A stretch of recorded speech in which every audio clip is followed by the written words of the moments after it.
बिस्मिल्लाहिर्रहमानिर्रहीम, अस्सलाम वालेकुम नाज़रीन, आप देख रहे हैं news one tonight with me Syed Asim Raza. और आज के प्रोग्राम में जनाब आज के दिन में जो अहम तरीन डेवलपमेंट्स हुई उन पे बात करने जाएंगे आज के प्रोग्राम में। और उसके अलावा गुज़श्ता रोज़ जस्टिस मंसूर अली शाह साहब ने कुछ बातें ऐसी की जिन्होंने अलार्मिंग सिचुएशन क्रिएट की। एक आइनी नुक्ता और एक आइनी सिलसिला जो है सुप्रीम कोर्ट के फैसले के ऊपर अमल दरामद के हवाले से। लेकिन आज 3 रुकनी बेंच ने जो कि 3 नशिस्तों के हवाले से दोबारा गिनती का पंजाब हाई कोर्ट का फैसला था उसको कलअदम करार देते हुए फैसला जारी किया और उनकी रुकनीत बहाल की, जिसका फ़ायदा नून लीग को हुआ। 3 जो एमएनएस थे जिनकी जिसे रुकनीत जो है वो मुअत्तल की गई हुई थी। इसके अलावा एक और अहम डेवलपमेंट तर्जुमान ISPR की जानिब से, यानी कि DG ISPR की जानिब से अगर हम बात करें तो उनकी जानिब से जो आज दोपहर को एक अहम डेवलपमेंट सामने आई, जिसमें जनरल रिटायर्ड फैज़ हमीद जो कि साबिक DG ISI हैं, उनके ख़िलाफ़ कोर्ट मार्शल के अहकामात जारी हुए, उनको तहवील में ले लिया गया, मिलिट्री तहवील में ले लिया गया।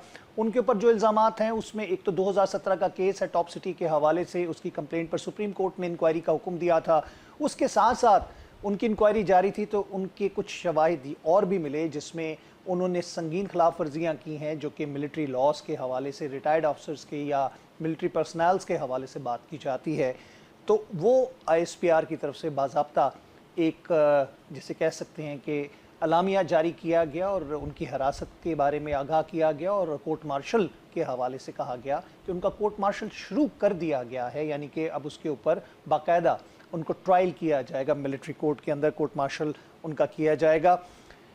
साथ साथ जब हम बात करते हैं मुल्क की सियासी दावपेच के हवाले से, तो सियासत के साथ साथ अदालत को भी हम देख रहे हैं कि उसी रुख पे देखा जा रहा है। हम माजी में मियाँ नवाज शरीफ साहब की बात करते हैं, जब यूसुफ रज़ा गिलानी को इफ्तिखार चौधरी साहब की अदालत में सज़ा सुनाई गई थी और उसके बाद वो अपनी कुर्सी पर बरजमान रहे, और बराजमान रहने का मतलब ये था कि वो वज़ारत उज़्मा से मुस्ताफ़ी नहीं हो रहे थे या ख़ुद नहीं छोड़ रहे थे। तो फिर उनको बुलवा के बावर कराया गया और उनको कहा गया कि भाई आप सुबकदोश हो चुके हैं, यानी कि आप सज़ा याफ्ता हैं, तो आप वज़ीर आज़म नहीं रह सकते। उस पर वज़ीर आज़म ने ये कहा था कि हमने ये पढ़े लिखों का या फिर जिसे कह सकते हैं इंसानों का बस्ती है, ये हैवानों की बस्ती नहीं है, तो सुप्रीम कोर्ट के फ़ैसले को मानना पड़ेगा।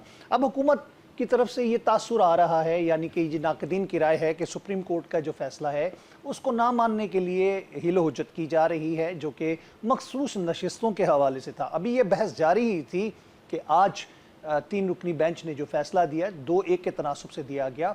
जो 3 MNAs नून लीग के थे उनकी रुकनीत मुअत्तल की गई थी। पंजाब हाई कोर्ट के फैसले को कालादम करार देते हुए उनकी रुकनीत ना सिर्फ बहाल की गई बल्कि उस फैसले को कालादम करार दे दिया गया।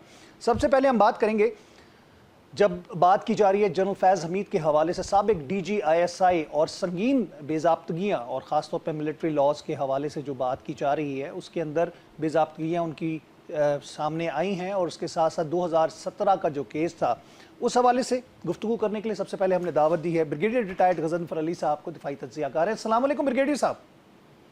वालेकुम अस्सलाम। ब्रिगेडियर साहब, आज एक अहम डेवलपमेंट और एक हाई लेवल ख़ास तौर पे लेफ्टिनेंट जनरल रिटायर्ड फैज़ हमीद जो कि साबिक DG ISI हैं, उनके ऊपर इल्ज़ामात तो 2017 से थे और बहुत ज़्यादा चीमें गोइयाँ थीं।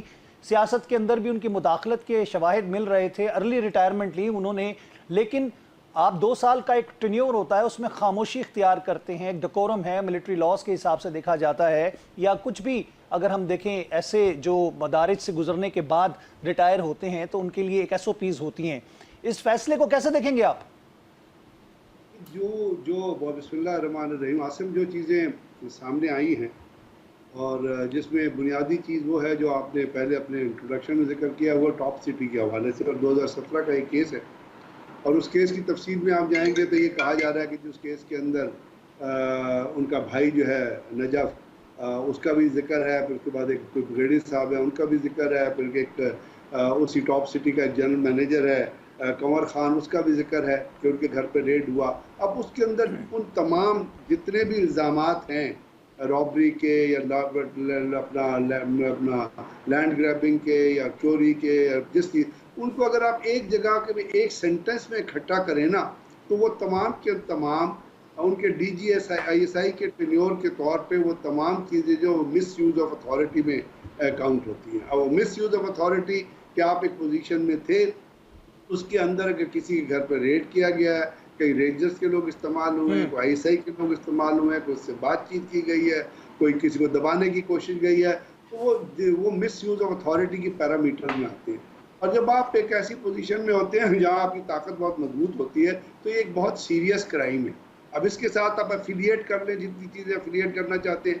जिस तरह आपको पता है पाकिस्तान में एक कत्ल की एफआईआर कोई दर्ज कराता है तो उसके अंदर 34 लोगों के 50 लोगों के नाम दे देता है। जब वो इन्वेस्टिगेशन होती है तो पता चलता है कि पीछे सिर्फ 2 लोग रह गए थे। अभी यही चीज़ मुझे यहाँ भी नज़र आ रही। हाँ, मिस यूज़ ऑफ अथॉरिटी, अगर उनके घर पे रेड हुआ और जिस तरह वो कह रहे हैं कि टॉप सिटी की जो पोजेशन है वो चेंज करने की, वो बेनामी करने की कोशिश की गई है, उनके नाम पे लाने की कोशिश की है, तो इसके साथ साथ जो ISPR का जो एलानिया कहता है वो ये कहता है कि हमने अपनी इन्वेस्टिगेशन मुकम्मल कर ली है। और इस इन्वेस्टिगेशन, क्योंकि सुप्रीम कोर्ट ने ये रेफ़र किया था, तो मुझे लगता है कि इसके अंदर 2 किस्म की इन्वेस्टिगेशन मुकम्मल हुई है। एक है जिसको आपको डिस्क्रीट चेक्स कहते हैं, और वो तमाम उन जगहों से इंटेलिजेंस के थ्रू किए गए होंगे जहाँ जहाँ पे इल्ज़ामात लग रहे हैं, और दूसरा एक कोर्ट ऑफ इंक्वायरी कॉन्स्टिट्यूट की गई होगी और उसके ऊपर जो चार्जेस हैं उनको फ्रेम किया गया, उनके हिसाब से वो हकीकतें और चीज़ें जमा की गई होंगी।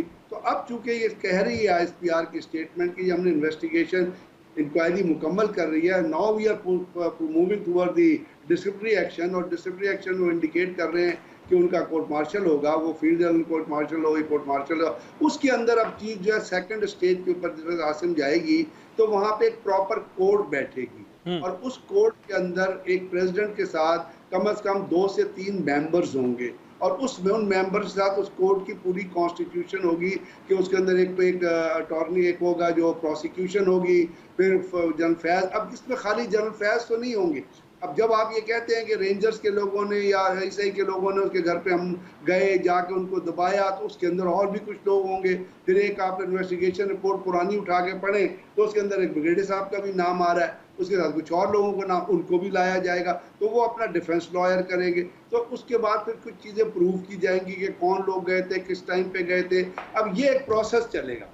इसका प्रोसेस का एंड क्या होगा, क्या वो चीज़ें जो उनके खिलाफ कही जा रही हैं वो मनोअन साबित होती हैं या नहीं होती हैं, क्योंकि डिफेंस जो है वो अपना मुद्दा देगा, अपने लॉजिक देगा, अपनी रीजनिंग देगा, प्रोसिक्यूशन अपनी रीजनिंग देगा, उसके ऊपर बेस करके कोर्ट मार्शल के अंदर इतना मैं कह सकता हूँ कि जो सही चीज़ होगी, जो हकीकत होगी, जो रियलिटी होगी, उसके ऊपर फैसला किया जाएगा। इसके अंदर कोई 2 राय नहीं है, और इसके लिए अभी हमें इंतज़ार करना पड़ेगा कि क्या वाकई वो जो चीज़ें कही जा रही हैं वो सही हैं या नहीं है। इसके साथ साथ जो दूसरा आपने फरमाया, उन्होंने अपना डिसिप्लिन की खिलाफ वर्जी की, रिटायरमेंट, इसका तो ये एक स्टेटमेंट है सिर्फ कि जी उन्होंने किया। क्या उन्होंने किया, इसके तो मंदरजात ना आपको पता है ना मुझे पता है, क्योंकि ये इसके अंदर कहा यह जा रहा है कि जो उन्होंने कुछ ऐसी डिसिप्लिन की खिलाफ वर्जी की या उनके।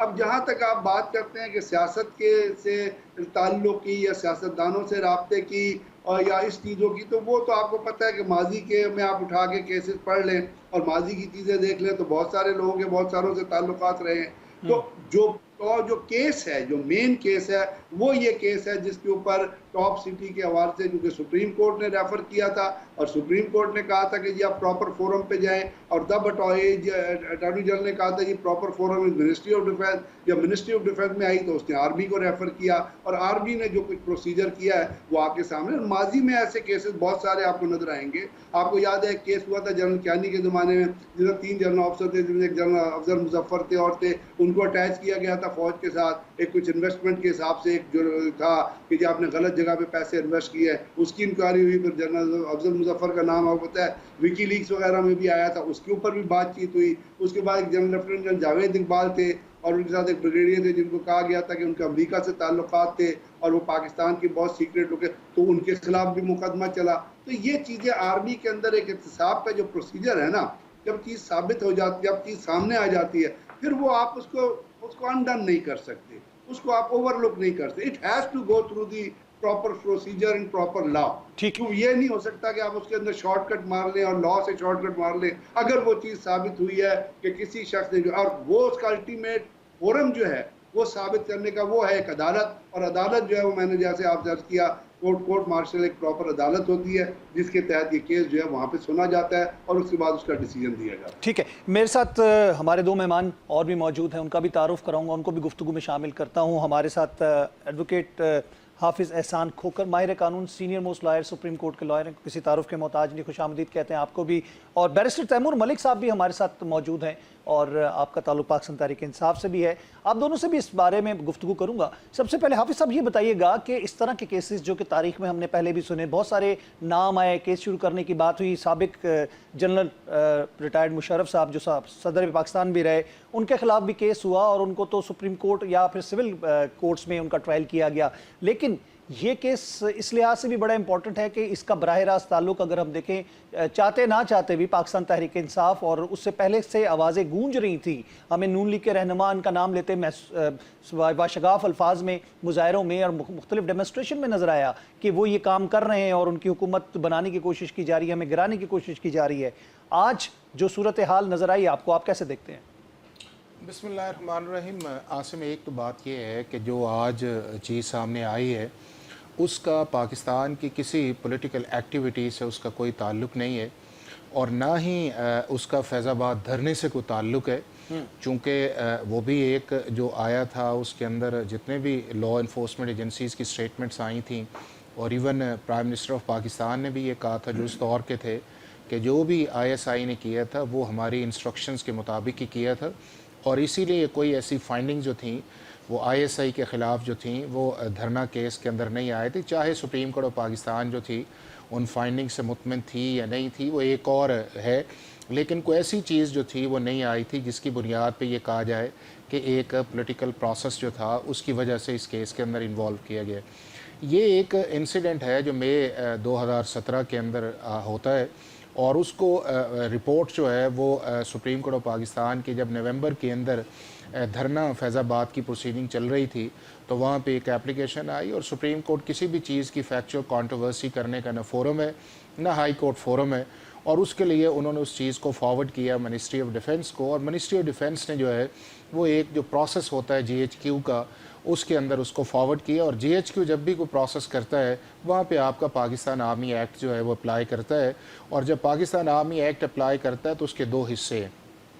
एक उसका हिस्सा वो है कि जो कोर्ट ऑफ इंक्वायरी है या इन्वेस्टिगेशंस है या उसके बाद उसका एक ट्रायल है जो आपका सेक्शन 80 के नीचे होता है, ये सेक्शन 73 जो आर्मी एक्ट है उसके नीचे आप कस्टडी करते हैं और उसके बाद जो है एक प्रोसेस को लेके चलते हैं और उसके जो सर्विंग आपके ऑफिसर्स हैं वो 3 भी हो सकते हैं, वो 5 भी हो सकते हैं, वो इस तरह करते हैं। लेकिन इम्पॉर्टेंट चीज़ इसके अंदर ये है कि इस सारे प्रोसेस के अंदर जो है वो सारे का सारा आपका लॉ जो है वो पाकिस्तान का जो आपका ज़ाब्ता फ़ौजदारी 1898 है या आपका लॉ ऑफ एविडेंस या कानून शहादत है वो सारे का सारा जो है वो अप्लाई होता है। जिस तरह आपके रेगुलर क्रिमिनल ट्रायल्स के अंदर आता है आपको अपनी मर्ज़ी का लॉयर करने की भी इजाज़त है, आप जो आपके ख़िलाफ़ एविडेंस आई है उसको आप रिबट भी कर सकते हैं, आप क्रॉस एग्जामिनेशन भी उन विटनेसेस पे करते हैं। और इसमें इंटरेस्टिंगली होता ये है कि जितने भी लोग इस प्रोसेस का हिस्सा होते हैं, चाहे वो प्रिजाइडिंग पे हो, चाहे प्रोसिक्यूशन पे हो, चाहे विटनेसेस पे हो, वो सारे के सारे जो हैं वो ओथ लेते हैं कि हम जो भी काम करेंगे या जिस तरफ भी जाएंगे वो हम अपनी दयानतदारी के साथ और लॉ के मुताबिक हम काम करेंगे। और अगर उस चीज़ के अंदर आपको सज़ा कर दी जाती है तो उसके लिए 2 कंडीशंस जो हैं वो मस्ट हैं। एक उसके अंदर ये है कि जब आपको की जाती है तो उसकी कंफर्मेशन जो है वो according to the stature of offence या according to the stature of जो ऑफिसर है उसके मुताबिक। और इस केस के अंदर पाकिस्तान के आर्मी चीफ हैं जो फेडरल गवर्नमेंट के बिहाफ के ऊपर उसे वेव भी कर सकते हैं, कंफर्म भी कर सकते हैं, सस्पेंड भी कर सकते हैं, रिमिट भी कर सकते हैं। और अगर उसको वो कंफर्म कर देते हैं तो फिर उसके बाद पाकिस्तान का जो एक्सटर्नल प्रोसेस है जस्टिस सिस्टम का वो एक्टिवेट हो जाता है। और सुप्रीम कोर्ट 1975 से ये कह रही है कि अगर किसी को आप मिलिट्री कोर्ट्स के अंदर ट्राई करते हैं तो हाई कोर्ट की जो कॉन्स्टिट्यूशनल जुरिस्डिक्शन है आर्टिकल 199 वो आपको अवेलेबल है, आप उस चैलेंज कर सकते हैं और उसके अंदर आपके हाई कोर्ट के सर्विंग जजेस में बैठते हैं। और अगर आप हाई कोर्ट का कोई फैसला आता है और आप उससे मुतमईन नहीं है तो आप सुप्रीम कोर्ट ऑफ पाकिस्तान के अंदर आर्टिकल 85 के नीचे जा सकते हैं एज अपील के अंदर, और फिर भी अगर आप मुतमिन नहीं हैं तो आप आर्टिकल 188 के नीचे जाके आप रिव्यू भी फाइल कर सकते हैं। और ये स्टैंडर्ड प्रोसेस जो है पाकिस्तान के आइन बनने से पहले भी 73 के अंदर इसी तरह था और 73 के बाद भी इस तरह का प्रोसेस है। एक चीज़ इस सारे प्रोसेस के अंदर वो वाजे है, वो ये वाजे है कि एक स्ट्रॉन्ग डिटर्मिनेशन जो है वो पाकिस्तान आर्मी ने एक्सप्रेस की है कि यहाँ के ऊपर आप रैंक्स जो हैं या आपका जो डेजिग्नेशन है वो मैटर नहीं करता। अगर आप इस सिस्टम के रिडार के ऊपर आ जाते हैं तो आपकी इंक्वायरी भी होगी, आपकी इन्वेस्टिगेशन भी होगी, आपका ट्रायल भी होगा, और आपका ट्रायल जो है वो एक फेयर प्रोसेस के अंदर आएगा।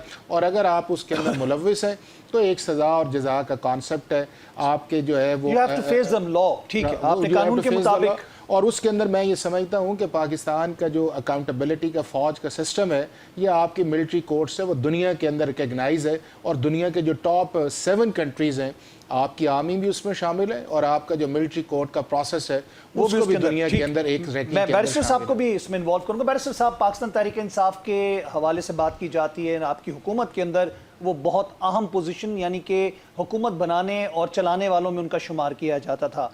क्या समझते हैं कि आपकी जमात के ऊपर या आप लोगों के जो रहनुमाओं के ऊपर केसेस हैं उसको देखते हुए, और ये अचानक जब हम देख रहे हैं कि एक चीज़ खुल के चेमगुइयाँ तो चल रही थी, बाज़गश्त हो रही थी बातों की कि इनके खिलाफ कुछ ना कोई कार्रवाई होगी, आप समझते हैं कि इसका इम्पैक्ट जो होगा आपकी जमात पे भी पड़ेगा? बिस्मिल्लाहिर्रहमानिर्रहीम। पहले तो मैं ये कहूँगा कि जी आपके दोनों मेहमानों ने, साहब ने और हाफिज साहब ने बड़े अच्छे तरीके से सारे प्रोसेस को एक्सप्लेन किया है। मैं भी जज एडवोकेट जनरल के जो इदारे हैं हमारी अफवाज के, उनके साथ कानूनी चीज़ों पे और ट्रेनिंग्स पे बड़े साल काम किया है, और बिल्कुल सही बात है कि फ़ौज का एक इंटरनल अकाउंटेबिलिटी का मैकेनिज्म है। बल्कि साबिक जो रिटायर्ड फ़ौजी थे वो तो एक एडमिरल साहब की हमें नैब के साथ भी केसेस की तनवीर मिलती है पहले, तो ये कोई अनहोनी बात नहीं है जो चीज़ हो रही है, और बिल्कुल होना चाहिए। हमारा सिर्फ अभी जो एक बात होती है कि सिविलियंस का मिलिट्री ट्रायल नहीं होने चाहिए, बाकी जो आर्मी एक्ट के अंदर पाबंद हैं उनके अफसरान बिल्कुल अकाउंटेबिलिटी होनी भी चाहिए, नज़र भी आनी। तो ये तो जैसे तफसीलात मज़ीद आएंगी तब पता चलेगा, बाकी सारी तफसील आप पिछले दोनों मेहमानों ने बड़ी अच्छी तरीके से दे दी। अब जहाँ तक पाकिस्तान तहरीक इंसाफ की बात है, कि मैं देख रहा हूँ सोशल मीडिया पे भी बाकी चैनल्स भी ये बातें पूछ रहे हैं। देखें, पाकिस्तान तहरीक इंसाफ का इससे कोई लेना देना नहीं है। ये एक हमारी अफवाज का एक इंटरनल प्रोसेस है, और इंटरनल प्रोसेस के अंदर एक शख्स और वो कई अशखास हो सकते हैं, उनकी कोई भी डिटर्मिनेशन हो सकती है। सिर्फ यही बात होगी, जो भी हो वो फ्री एंड फेयर हो, और हम बिल्कुल आगे मज़ीद कोई डिटेल्स आएंगी तो उसको देखेंगे। हमारे अदवार में या दौर के अंदर जो चंद साल थे, उसमें आज की मौजूदा जो हमारी अस्करी क़यादत है उसमें बहुत सारे लोगों के बहुत अहम ओहदे थे, और बहुत हमारी सियासी क़यादत के साथ उन्होंने बड़े करीब तरीके से काम किया हुआ है। तो इसलिए किसी एक की बात नहीं है। मेरे ख्याल में ये हमारी मिलिट्री इंस्टीट्यूशंस का इंटरनल मामला है, और उसका अगर एक कोर्ट मार्शल का प्रोसेस आगे चल रहा है, बिल्कुल हमें देखना चाहिए कि वो क्या है, क्या वो टॉप सिटी की हद तक लिमिटेड है, और उसकी डिटेल्स हमारी हुकूमत से भी पहले से वो मामला शायद चल रहा है, तो और बाकी कोई मामलात हैं तो वो सामने आ जाए। इसमें अगर बैरिस्टर साहब आपने जो भी बयान दिया कि हमारा से कोई ताल्लुक नहीं है, तो ये आपका पॉलिसी बयान है पार्टी का या आपका ज़ाती मौक़िफ़ है? ये नहीं जी, पॉलिसी जो पार्टी का पॉलिसी पोजीशन है वो यही है कि it's an internal matter of the institution of our armed forces. ठीक हो गया। बिल्कुल सही है, साथी मौक़िफ़ है। जी, मैंने वक्फा लेना है, और वक्फे के बाद हम दोबारा हाजिर होते हैं और इस मौजू पे मजीद गुफ्तगू करते हैं। हम लेते हैं वक्फा। वेलकम बैक नाज़रीन, एक दफ़ा फिर खुशामदीद कहते हैं। ब्रिगेडियर साहब, आपसे एक सवाल मैं फिर करूँगा और इसी तनाजुर में बात होगी। आपको क्या लगता है कि ये जो एक फील्ड कोर्ट मार्शल की बात की जा रही है, इसके अंदर अगर हम बात करें कितना टाइम लग सकता है? हमने माजी में भी जिस तरह आपने मिसालें दी, और भी IGFC जो थे क्वेटा के या बलूचिस्तान के, उनके हवाले से भी हमने देखा, उनको भी सैक किया गया, उनका भी कोर्ट मार्शल हुआ था।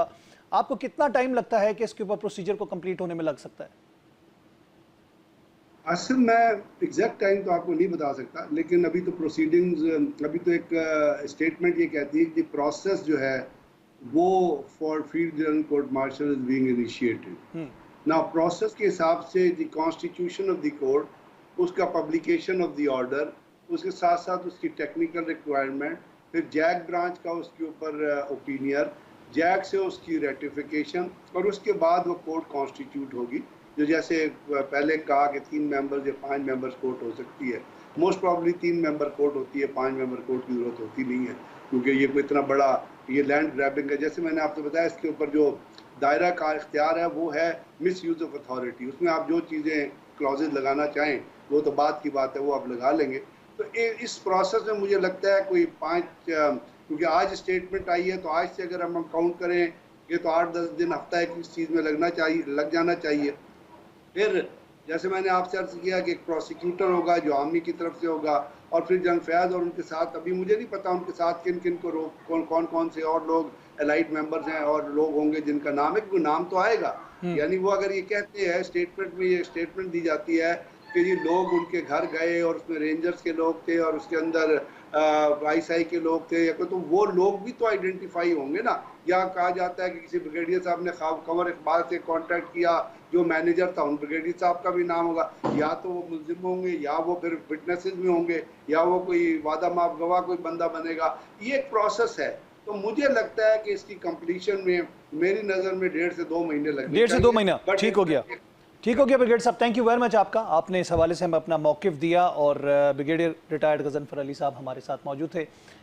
मैं हाफिज़ साहब की तरफ आऊँगा। हाफिज़ साहब, हम अगर बात करते हैं आइनी बहरान या फिर सुप्रीम कोर्ट के फ़ैसलों पर अमल दरामद के हवाले से, मैंने नवाज शरीफ साहब का, यूसुफ रज़ा गिलानी साहब को जब कन्विक्ट किया गया था सुप्रीम कोर्ट में, और उसके बाद जो एक सिलसिला था कि वो अपने आप को ओहदे से सुबकदोश नहीं कर रहे थे या अपना इस्तीफ़ा नहीं दे रहे थे या फिर इस चीज़ को मानने से इनकारी थे, तो आज सिचुएशन इस हुकूमत के हवाले से भी यही कही जा रही है कि जो रिज़र्व सीट्स का फ़ैसला है उसके ऊपर यही चीज़ हुकूमत की तरफ से अंदिया दिया जा रहा है। और जिस तरह जस्टिस मंसूर अली शाह ने कहा कि अगर आपको ये सिस्टम या ये तरीका मंजूर नहीं तो कोई और सिस्टम बना लें, यानी कि आप अदालत के फ़ैसलों पर अमल दरामद तो आपको करना ही पड़ेगा।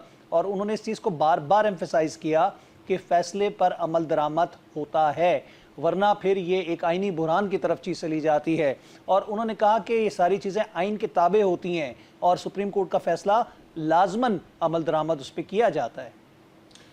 आसिम, एक तो ये चीज़ है कि हमें चीज़ों को आइसोलेशन के अंदर नहीं देखना चाहिए। हमारा एक कॉन्स्टिट्यूशन है, उस कॉन्स्टिट्यूशन के अंदर 3 मेन प्लेयर्स हैं। एक आपकी पार्लियामेंट है, एक आपकी जुडिशरी है और तीसरी आपकी एग्जीक्यूटिव है। अब पार्लियामेंट की जो पावर है उसको कोई अनडिनाइबल, अनडिस्प्यूटेड है कि पार्लियामेंट हर उस चीज़ पे लेजिस्लेशन कर सकती है जो पाकिस्तान के आम आदमी के मफाद के अंदर है, और सिर्फ उसकी 2 ही रिस्ट्रिक्शंस है। एक आर्टिकल 227 है कि जिसके अंदर वो कोई ऐसा लॉ पास नहीं करेंगे जो अगेंस्ट द इस्लामिक इंजंक्शंस है, और दूसरा जो आपका कॉन्स्टिट्यूशनल का स्ट्रक्चर है, जो असल फ्रेमर वो है, उससे आप बियॉन्ड या आप उससे डेविएट नहीं करेंगे। इसी तरह हमारी सुप्रीम कोर्ट का काम, और ये इसके लिए आप प्रॉस्पेक्टिव भी कर सकते हैं, रिट्रोस्पेक्टिव भी कर लेते हैं, और दुनिया भर के पास ये इख्तियार जो है वो पार्लियामेंट के पास है, चूँकि डेमोक्रेसी के अंदर जो मदर ऑफ डेमोक्रेसी है वो आपकी पार्लियामेंट होती है, और उसके ऊपर ना हाउस के अंदर आपको कदगन लगा सकते हैं, ना कॉग्निजेंस ले सकते हैं जिस तरह हमारा आर्टिकल 69 है, और ना ही ये है कि आप उसे ये कह सकते हैं कि आप लेजिस्लेशन करें। हाँ, अगर वो लेजिस्लेशन जो है अगेंस्ट द कॉन्स्टिट्यूशन या अगेंस्ट द फंडामेंटल राइट्स है, तो हमारी जो कॉन्स्टिट्यूशनल कोर्ट्स हैं, चाहे हाई कोर्ट है या सुप्रीम कोर्ट है, उधर आप पटिशन फाइल कर सकते हैं। उनके पास कॉग्निजेंस की जुडिशियल रिव्यू की पावर है, और उसके ऊपर वो इंट्रावायरिस कर सकते हैं। दूसरी तरफ भी सवाल ये भी आ रहा है कि जी हुकूमत को भी इसमें रिव्यू में जाना चाहिए था, ना कि फैसला आने के बाद एक ऐसे कानून बनाने की कोशिश की जाए जो पिछली डेट्स के ऊपर नल वाइट। आसिम, एक नंबर 2 ये है कि पाकिस्तान की सुप्रीम कोर्ट या दुनिया भर की सुप्रीम कोर्ट एक फाइनल आर्बिट्रेटर के तौर पे काम करती है। जो भी चीज़ें जाएं, अगर अल्टीमेटली उस प्रोसेस के अंदर फैसला होता है और उस फैसले के बाद अगर आप नहीं मानते तो आप रिव्यू करते हैं, और रिव्यू के बाद वो फाइनल होता है। और जस्टिस मंसूर ने एक एकेडमिक बात की है जिसको हमने थोड़ा सा ग्लोरीफाई कर दिया, वो कॉन्स्टिट्यूशन। अगली चीज़ जो है वो ये कि क्या सुप्रीम कोर्ट ऑफ पाकिस्तान की जो 12 जुलाई की जजमेंट है उसकी डिफाइंस हो रही है या नहीं हो रही है। उसकी बिल्कुल डिफाइंस इसलिए नहीं हो रही कि सुप्रीम कोर्ट ऑफ पाकिस्तान ने पीटीआई और इलेक्शन कमीशन को 12 जुलाई को कहा कि अगर आपको इम्प्लीमेंटेशन में प्रॉब्लम है आप हमारे पास आ जाएं। वो पीटीआई तो गई है या नहीं गई है, वो तो उस लेजिस्लेशन को लेके चली गई आर्टिकल 184 के नीचे, लेकिन इलेक्शन कमीशन ऑफ पाकिस्तान गया है कि जी हमें इन कॉन्स्टिट्यूशनल एरियाज़ के अंदर आपकी गाइडेंस ज़रूरत है। जब सुप्रीम कोर्ट उसका जवाब देगी या जब रिव्यू फाइल किए जाएंगे या उसका रिजल्ट्स आएगा, तो उसके बाद वो नौबत आएगी कि क्या सुप्रीम कोर्ट ऑफ पाकिस्तान के फैसले को अगर आप डिफाई करेंगे, आपका कंटेम्प्ट ऑफ कोर्ट का लॉ भी मौजूद है, आपका आर्टिकल 204 भी मौजूद है। अब ये है कि क्या जो पार्लियामेंट ने लेजिस्लेशन की है वो सुप्रीम कोर्ट की उस जजमेंट का रास्ता रोका है? बिल्कुल इसलिए नहीं रोका उस चीज़ के अंदर कि जिन 3 चीज़ों के ऊपर लेजिस्लेशन की गई है, नंबर 1 ये है कि आर्टिकल 51 के नीचे जो है आप अपना डिक्लेरेशन चेंज नहीं कर सकते, जो सेक्शन 104A के तौर पर इंट्रोड्यूस किया गया। पहले भी इसी तरह था कि जब आप आर्टिकल 51 का इंडिपेंडेंट कैंडिडेट एक दफ़ा दे देता था वो उसको रिट्रीव नहीं कर सकता था। दूसरा उसके अंदर सेक्शन 104 है कि पार्टी लिस्ट जो है, जो हेड ऑफ पार्टी है या जनरल सेक्रेटरी है, वो रिटर्निंग ऑफिसर को उस शेड्यूल के अंदर देगा जो जनरल इलेक्शन का आएगा, और उससे आप डेविएट नहीं कर सकते। पहले भी यही था, अभी भी यही है। तीसरा ये है कि इंडिपेंडेंट कैंडिडेट्स जो हैं, अगर वो जाके रिटर्निंग ऑफिसर को सेक्शन 66 के सामने जाते हैं और अगर सिंबल के टाइम तक जो है अपना दे देते हैं, वो अपना निशान या पार्टी लिस्ट दे देते हैं या पार्टी टिकट दे देते हैं, तो उसके बाद वो रिट्रीव नहीं कर सकते। पहले भी इस तरह था। अभी चूंकि हुआ ये है कि थोड़ा सा हमने इन चीज़ों को कर दिया ग्लोरीफाई। अब इम्पॉर्टेंट इसके अंदर ये है कि क्या जो सुप्रीम कोर्ट ने जजमेंट दी है उसके ऊपर एक बहस ये है, वो बिल्कुल बनती भी है, और कोई भी सुप्रीम कोर्ट जब फैसला करे तो आप उस पर बहस कर सकते हैं with in the due respect कि क्या पाकिस्तान की सुप्रीम कोर्ट ने जो प्रोसेस इख्तियार किया है या जिस तरह वो गए हैं, क्या उन्होंने अपनी लिमिट से एक्सीड किया है? बिल्कुल किया है। मैं नहीं कह रहा, उसी सुप्रीम कोर्ट के 2 जजेस ये कह रहे हैं कि सुप्रीम कोर्ट नोट में ये लिखा हुआ है बिल्कुल कि अगर वो फैसला करेगी तो आर्टिकल 75 जो है 175(2) से भी बाहर निकलेगी, वो आर्टिकल 185 से भी बाहर निकलेगी, और सुप्रीम कोर्ट कॉन्स्टिट्यूशन को सस्पेंड भी नहीं कर सकती, चाहे आर्टिकल 51 है, 106 है, सेक्शन 104 है। क्या सुप्रीम कोर्ट रीराइट कर सकती है? वो जस्टिस मंसूर की भी जजमेंट है, जस्टिस मिनल्ला की भी जजमेंट है कि सुप्रीम कोर्ट का मैंडेट नहीं है। Rewriting of the constitution supreme court का मैंडेट नहीं है। Reading into the constitution supreme court का मैंडेट नहीं है। तो ये सारी चीजें स्टेप। अब हुआ ये है, प्रॉब्लम इसलिए आ गई है कि सुप्रीम कोर्ट को आसिम ये चाहिए था कि जब 12 जुलाई की जजमेंट आई थी तो शॉर्ट ऑर्डर की बजाय, चूंकि कॉन्स्टिट्यूशनल एक बड़ा इंपॉर्टेंट इशू था, एक डिटेल फैसला कर देते और ये बता देते कि हमने आर्टिकल 17 पे रिलाई किया है, आर्टिकल 187 पे किया है। चूंकि दोनों ये आर्टिकल्स जो हैं ये 12 जुलाई के जजमेंट के अंदर नहीं है, हमने एक प्रिजम्पटिव बहस की है कि supreme court of Pakistan substantive justice पे गई है। हालांकि बात ऐसी नहीं है जब जजमेंट आती, और यही वो प्रॉब्लम है कि जिसकी वजह से एक कंफ्यूजन आया है। और दूसरा, सुप्रीम कोर्ट को नहीं कहना चाहिए था कि आप अपनी क्लैरिफिकेशन के लिए हमारे पास आए। सुप्रीम कोर्ट एक फैसला करती, कहती जी 15 दिन के अंदर कंप्लायंस करें, अगर नहीं कंप्लायंस करेंगे हम कंटेम्प्ट ऑफ कोर्ट करेंगे। तो मेरा ये ख्याल ये है कि शायद कोई इनकंसिस्टेंसी भी है सुप्रीम कोर्ट के सारे प्रोसेस के अंदर,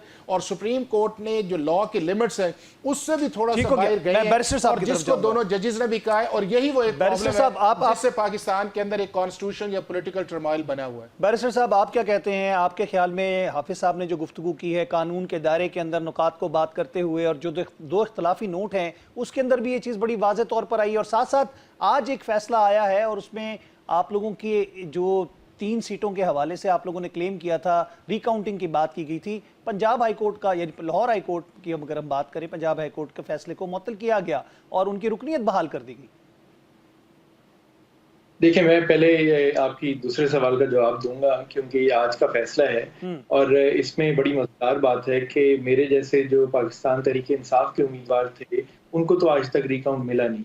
मेरे हल्के यानी 148 मुल्तान में पाकिस्तान का सबसे कम वोटों का फर्क था, इनके फॉर्म 47 के मुताबिक 104 वोटों का। कोई 5% का कहते हैं कि एक मवाजना रखा जाता है।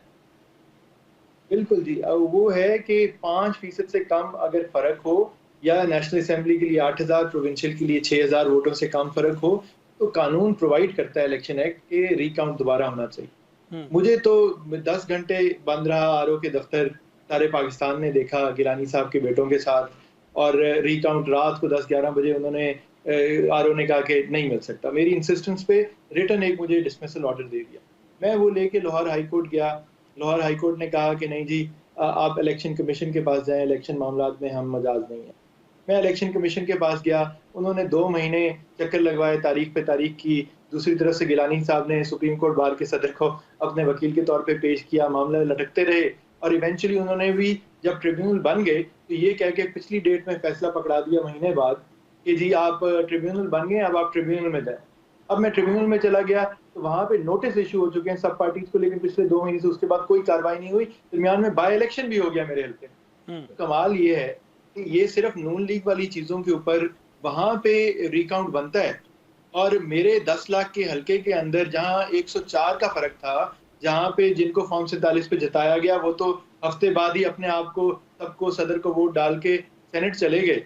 तो आज तक किसी फोरम से रिकाउंट नहीं मिला। लेकिन बैरिस्टर साहब बात तो ये आती है, मैं इस पे डिटेल से बात करूंगा कि एक तरफ तो सुप्रीम कोर्ट के एक फैसले के लिए आप आवाज उठा रहे हैं कि उस पर अमल दरामद होना चाहिए, एक तरफ जो सुप्रीम कोर्ट का आज फैसला आया है 3 रुकनी बेंच का उसके ऊपर आपका इख्तलाफ है। तो बात वही आती है कि यहाँ पे ये हो रहा है कि जिसके हक में फैसला आए वो खुश है, जिसके खिलाफ आए वो नाखुश है और अदलिया की तरफ इशारे किए जाते हैं। तो वो तो सियासत की नजर होती जा रही है, अदालतें भी। लेकिन मैं पहले जो बखसूस नशिस्तों के फैसले के हवाले से बात थी उस पर बात करूंगा। मैं वक्फा लेता हूँ, वक्फे के बाद आपसे इस पर गुफ्तगू करता हूँ। वेलकम बैक नाज़रीन, मैं बैरिस्टर साहब आपकी तरफ बढ़ूंगा। पहले तो मैंने आपसे जो सवाल किया कि हम अपने हक में आने वाले फैसले उसी सुप्रीम कोर्ट के फैसले को जिसको आप कह रहे हैं कि 11 रुकनी यानी 13 रुकनी बेंच ने जो फैसला दिया था और उसके बाद आप उसके ऊपर अमल दरामद की बात कर रहे हैं, और उसके साथ साथ अब जो 3 रुकनी बेंच का फैसला आया है उसको आप उस तरह एक्सेप्ट करने के लिए तैयार नहीं है। ये तजाद क्यों है? क्या अदालतों को भी सियासत की नजर किया जाना है?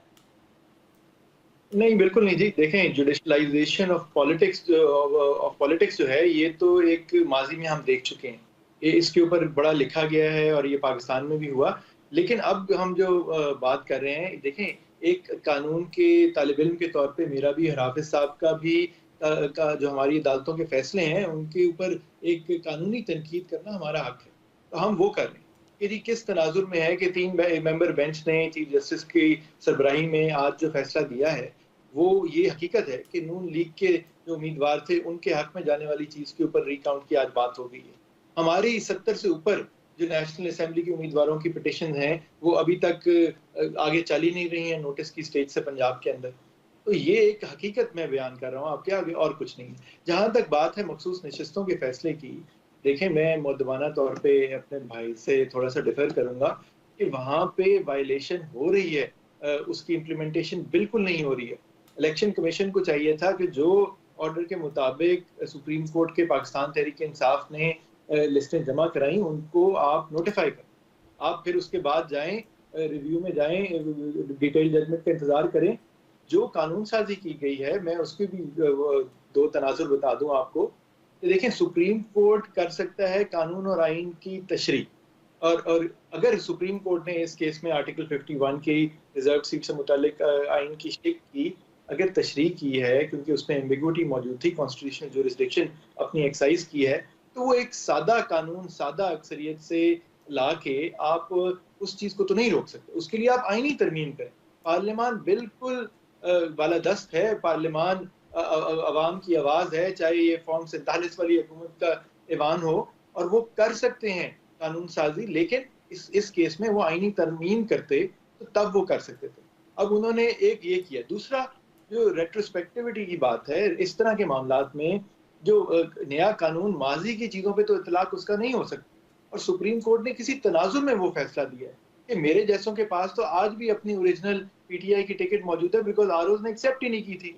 तो आप ये बताएं कि सुप्रीम कोर्ट ने इलेक्शन कमीशन से यही पूछा था, क्या आपने रिटर्निंग अफसरान को बताया था कि हमारा जनवरी का जो फैसला है उसने पार्टी पे पाबंदी नहीं लगाई थी, उसने सिर्फ बल्ले के निशान की हद तक फैसला दिया था। तो आपने आरओज को अपने क्या बताया था कि जो पीटीआई के उम्मीदवार आएंगे उनको क्या निशान देंगे या किस तरह उनको डील करेंगे? तो इलेक्शन कमीशन की कोताही, इनएक्शन जो है, उसका बोझ पाकिस्तान तहरीक इंसाफ या उससे मुंसलिक उम्मीदवार तो नहीं उठा सकते। इसलिए सुप्रीम कोर्ट ने मखसूस नशिस्तों का प्रोपोर्शनल रिप्रेजेंटेशन की बेसिस के ऊपर फैसला दिया है कि पाकिस्तान तहरीक इंसाफ की इतनी सीटें बनती हैं और उसके मुताबिक उनकी इतनी मखसूस नशिस्तें होंगी, उनकी आप लिस्टें जमा कराएं। ठीक, तो देखें, हम कानून और आइन दायरे में रहते हुए बात कर रहे हैं, और उसके ऊपर बिल्कुल तनकीद भी हो सकती है और तारीफ भी हो सकती है। किसी जजों की बात नहीं कर रहे, हम इंडिविजुअल्स का नाम नहीं ले रहे, हम एक कानूनी फैसलों के ऊपर बात कर रहे हैं और वो करनी चाहिए। हाफिज साहब, आप आज के फैसले को कैसे देखते हैं? क्योंकि मैंने वही कहा ना कि एक फैसला हक में आया तो खुश हो गए, दूसरा फैसला मुखालफत में आता है तो उस पर तनकीद होती है। फैसलों पे तनकीद की जा सकती है, लेकिन बात वही आती है कि हम अपनी मन मंशा की चीज़ों को, टेलर मेड चीज़ों को पसंद करते हैं जो कि हमारे मंशा के मुताबिक हो। कैसे देखते हैं आप? देखिए आसिम, आज का जो सुप्रीम कोर्ट का फैसला आया है उसके अंदर एक तो चीज़ बड़ी वाज़े आई है, वो ये आई है कि जो इलेक्शन एक्ट 2017 के अंदर 5 अगस्त 2023 को सेक्शन 95 के अंदर अमेंडमेंट की गई थी, 2 अमेंडमेंट्स की गई थी। एक उसके अंदर अमेंडमेंट्स ये की गई थी कि अगर कोई ऐसी कॉन्स्टिट्यूंसी जो है जिसके अंदर पहले ये सवाब दी थी रिटर्निंग ऑफिसर की कि वो रिकाउंटिंग करे या ना करे, पहले 3 स्टेजेस हैं। 92 के अंदर प्रिजाइडिंग ऑफिसर के पास रिकाउंटिंग की थी, 95 के अंदर जो है वो आपका इलेक्शन रिटर्निंग ऑफिसर है, और उसके बाद 95 का जो 6 है उसके अंदर इलेक्शन कमीशन है, और 98 के अंदर आपका फाइनल कंसोलिडेशन ऑफ रिजल्ट्स है। अब उसके अंदर ये है कि रिटर्निंग ऑफिसर की पहले ये ऑप्शन थी। अब 2023 के अंदर जब ये अमेंडमेंट आई तो उसके अंदर पाबंद कर दिया गया कि कोई अगर कंटेस्टिंग कैंडिडेट जो है, अगर वो या उसका जो पोलिंग एजेंट है, अगर किसी जगह फ़र्क पड़ता है जिसके अंदर 8,000 का फ़र्क पड़ता है फॉर नेशनल असम्बली और 4,000 प्रोविंशियल असम्बली, और दूसरा उसके अंदर ये फ़र्क उसका ये पड़ता ये है कि जिसके अंदर 5% का परसेंट है, तो उसकी जो रिकाउंटिंग होनी चाहिए। अब उसके अंदर हुआ ये है कि 23 के बाद चूँकि ये पहली दफ़ा आया है और उसके अंदर डिस्क्रिप्शन जो है वो गलत तौर पे इस्तेमाल की गई थी। किसी जगह एक्सेप्ट कर लिया गया था रिकाउंटिंग्स को, किसी जगह नहीं किया था, और यही इलेक्शन कमीशन के अंदर था, किसी जगह एक्सेप्ट किया, किसी जगह रिजेक्ट किया। और यही वो चीज़ थी जब हाई कोर्ट के अंदर गई तो वहाँ के ऊपर भी उन्होंने ये कहा कि इलेक्शन कमीशन कभी कुछ कह रहा है, कभी कुछ कह रहा है, कभी 140 का आड़े आ जाता है कि जी ट्रिब्यूनल्स बन गए हैं, कभी ये कहा जाता है कि जी फाइनल कंसोलिडेशन जो है जब वो हो जाए तो आप रिकाउंटिंग नहीं कर सकते।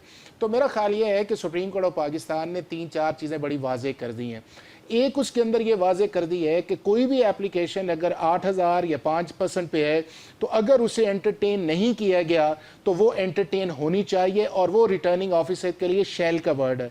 दूसरा, सुप्रीम कोर्ट ने जो आर्टिकल 225 के नीचे ट्रिब्यूनल्स बने थे, सेक्शन 140 जो है, उसे उन्होंने कहा है कि 140 जो है वो रिटर्निंग ऑफिसर्स को पाबंद नहीं करता कि जब ट्रिब्यूनल बन जाए तो आप उसके ऊपर रिकाउंटिंग नहीं कर सकते। तीसरा, उसके अंदर ये आया है कि जो वहाँ पे था कि कंसोलिडेशन था, अब उसके अंदर ये आ गया है कि अगर फॉर्म 49 भी इशू हो जाए, जिस तरह ये 4 हल्के थे, उसके बाद भी अगर वो एप्लीकेशंस वहाँ पे पड़ी हुई हैं और उसके मुताबिक रिकाउंटिंग नहीं आई तो उसके मुताबिक रिकाउंटिंग जो है वो होनी चाहिए। और इन केसेस के अंदर हुआ ये कि जब ये एप्लीकेशंस आई, रिटर्निंग ऑफिसर्स को दी गई, उन्होंने फैसला नहीं किया, और उसके बाद मामला इलेक्शन कमीशन पे आया, और उस वक्त फॉर्म 49 जो था वो इशू हो चुका था, गैजेट भी हो गया था, उन लोगों ने ओथ भी ले लिया था। लेकिन उसके बाद मार्च के अंदर जाके जब इलेक्शन कमीशन ने फैसला किया रिकाउंटिंग का, रिकाउंटिंग हुई, और उन रिकाउंटिंग के अंदर जो था ये जो 79 है, 81 है NA और 1854 जो है उसके जो थे, जो PMLN के कैंडिडेट से जो हारे हुए थे वो जीत गए, और मामला हाई कोर्ट के अंदर गया, और हाई कोर्ट ने अप्रैल के अंदर 1/25 को जजमेंट दी जो सुप्रीम कोर्ट के अंदर आई। अब मैं समझता हूं कि इसका फायदा जो है वो मलिक साहब को भी आएगा कि बिल्कुल जाएं अब इलेक्शन कमीशन के आगे और उन्हें कहें कि जी अब आपकी जो डिस्क्रिप्शन है वो अब 49 की बुनियाद के ऊपर, 140 की बुनियाद पे नहीं है, अब रिकाउंटिंग होनी चाहिए, चूंकि लॉ की मंशा भी यही है, सुप्रीम कोर्ट ने भी यही कहा है।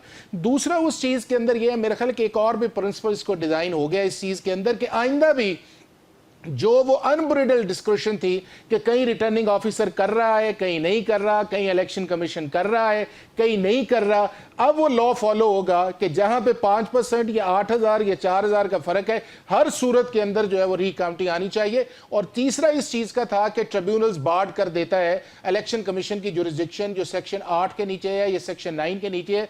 सुप्रीम कोर्ट ने मेरा ख्याल है कुछ इनहेरेंट जुरिसडिक्शन को भी मेंटेन किया है और आर्टिकल 218 पे भी किया है। तो एक अच्छी जजमेंट आई है for the long run in political parties के लिए, ताकि वो जो पार्लियामेंट की लेजिस्लेशन की एक मंशा थी, सुप्रीम कोर्ट ने आज उसको इंटरप्रेट किया है। और दूसरा ये कहा है कि जो इलेक्शन डिस्प्यूट है वो कॉन्स्टिट्यूशनल जुरिसडिक्शन के अंदर फैक्चर नहीं जाने चाहिए, वो इलेक्शन कमीशन ऑफ पाकिस्तान के सामने जाने चाहिए। अब मेरा ख्याल ये है कि ये चीजें उससे आगे बढ़ी। लेकिन दूसरा जो इंपॉर्टेंट समझता हूं, जिसकी तरफ आपने पहला इशारा किया है, जो रिजर्व सीट्स का है, वो ये है कि आर्टिकल 51 की सुप्रीम कोर्ट इंटरप्रिटेशन तो कर सकता है, लेकिन सुप्रीम कोर्ट दो नहीं चीजें कर, एक ये है कि अगर वहां पे टाइम क्लॉक 3 दिन का है तो सुप्रीम कोर्ट उसको रिवर्स नहीं कर सकता।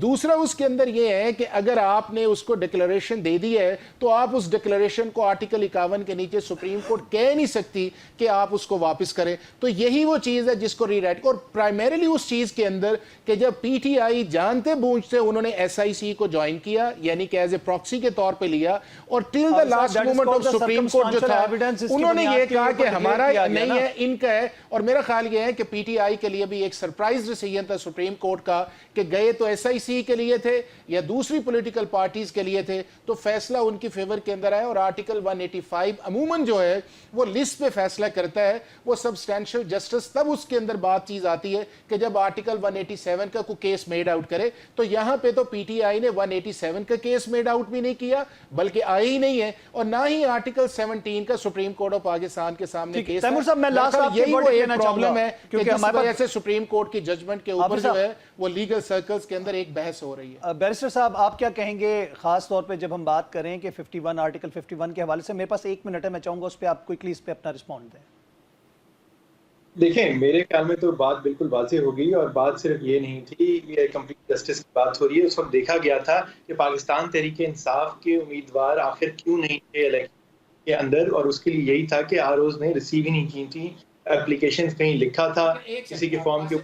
लेकिन मलिक साहब, अगर मान भी लिया जाए कि आप एज ए पार्टी के तौर पे इलेक्शन लड़े, लेकिन आर्टिकल 51 के नीचे तो जो निशान के ऊपर आएगा वही क्वालिफाई करेगा। तो मेरा ख्याल है कि ये भी इतना सीरियस नहीं है क्वालिफिकेशन ऑफ आर्टिकल 51। बैरिस्टर साहब, सुप्रीम कोर्ट की हियरिंग लाइव स्ट्रीम हुई थी, सब क्या बातें, मैं वहां पे मौजूद था ज्यादातर हियरिंग्स पे, तो बातें क्लियर नाजुर में देखें। सुप्रीम कोर्ट ने सब कुछ देख के फैसला किया है और हमें उस पर अमल करना चाहिए। आईन ये भी कहीं नहीं कहता कि ये सीटें आप किसी और जमात को कैसे बनती, उनकी दूसरों की नहीं बनती, ना एसआईसी की बनती है, ना दूसरों की बनती है, ना पीटीआई की बनती है, चूंकि पार्लियामेंट्री पार्टी का मतलब पॉलिटिकल पार्टी नहीं है जो आर्टिकल 51 के मुताबिक है।